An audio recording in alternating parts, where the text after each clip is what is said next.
كل سنة وانتوا طيبين. من غير اي مقدمات تعالوا نعمل الخروب في البيت. هيبقى طعم وريحة وحاجة يعني رهيبة جدا.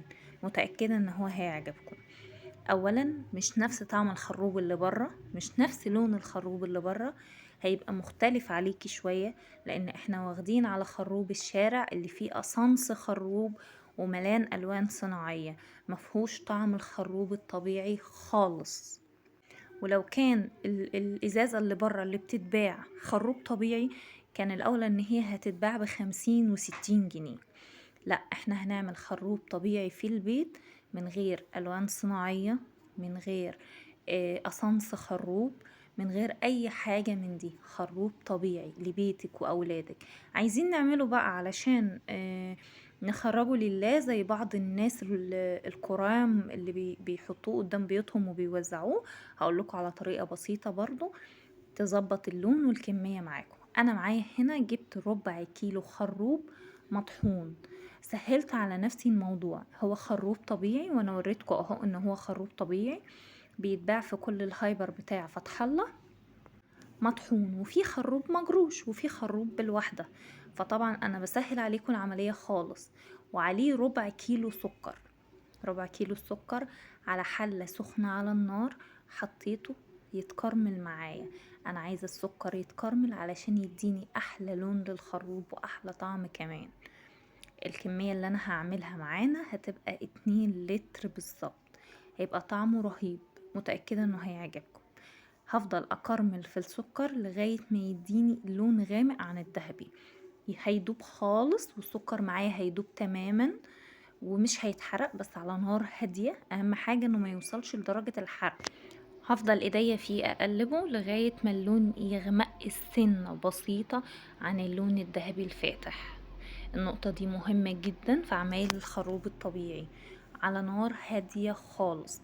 هو هياخد منك كله على بعضه ما يجيش ربع ساعة. ده الخروب بتاعي المجروش. لو مش عندك المطحون دوت وعندك المجروش او متقطع بنفس الطريقة هتحطيه، او العيدان هتضطري ان انتي تقطعيه صغير خالص، وهتقلبيه مع السكر لغاية ما تحسي انه غمق سنة كمان وريحته طلعت.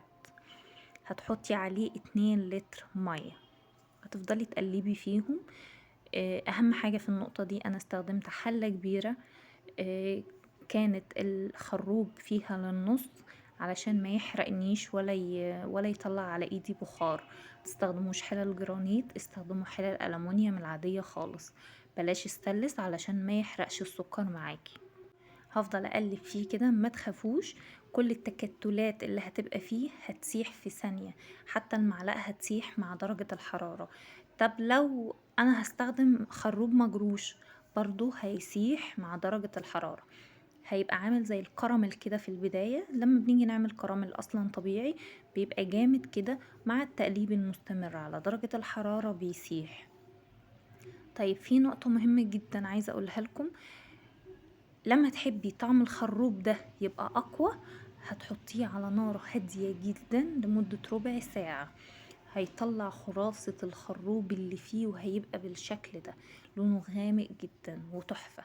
هتسيبيه يبرد لما يرسل تحت كل اللي فيه، وهتصفيه بمصفى ضيقة جدا في اي حاجة ليها بوز عشان تقدري تحطيها فيه في الازايز بتاعتك. طيب انا بعمل كمية كبيرة، اكيد طبعا اللي بيعملوا كميات كبيرة لانهم يعملوها افطار عندهم شاشة قطن هيصفوا بيها الخروب. الطريقة دي ممتازة جدا، طريقة طبيعية. مش هنخلي ولادنا صايمين ونديهم مواد حافظة والوان صناعية. طبعا احنا كلنا كنا بنعمل كده وعشنا عمرنا على كده، لدرجة ان احنا لما نيجي ندوق الخروب الطبيعي مش هنبقى فاهمين طعمه ولا حاسين قد ايه طعمه مختلف عن الخروب الاحمر اللي بنشوفه اللي بيبقع الهدوم. ده خروب طبيعي، غمقان الخروب الطبيعي. هتسيبيه يسقع، حطي شوية تلج واشربوه بألف هنا وشفا يا رب. كل سنة وانتوا طيبين. لو عجبكم الخروب ما تنسوش تعملوا لايك وشير ومتابعة لقناتي. انا امل سكرية. رمضان كريم علينا وعليكم يا رب.